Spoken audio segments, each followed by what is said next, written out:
Peristiwa penganiayaan yang menimpa karyawan Hanung Bramantyo, Faisal meninggalkan luka mendalam bagi putrinya, Kala Madali.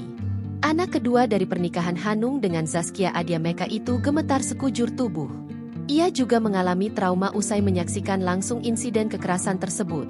Kala berusaha mengabari saya, kalau dia tutup mata saat melewati jalan TKP, kata Hanung Bramantyo dalam pesannya kepada awak media pada Senin, 22 September 2025. Hanung Bramantyo memahami trauma Kala Madali. Sebab insiden ini tepat di hadapan sang putri.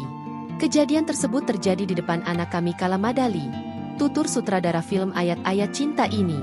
Terkini, kasus penganiayaan tersebut ditangani polisi. Tindakan kesewenang-wenangan oknum dalam berkendaraan, apalagi dengan pemukulan, sangat kami tentang.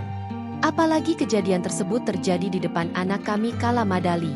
Sebagai informasi, insiden bermula saat Faisal sedang mengantar Kala Madali sekolah. Di tengah perjalanan, Faisal dan Kala hampir bertabrakan dengan pengendara motor Vespa Pink bernomor polisi B3701 FRM yang melaju melawan arah.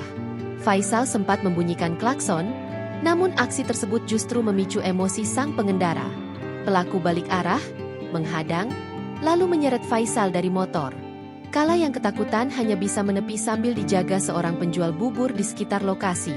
Faisal disetopin, ditarik turun, pelaku motor Pink teriak-teriak sambil menghajar Faisal bilang, "Enggak terima kamu."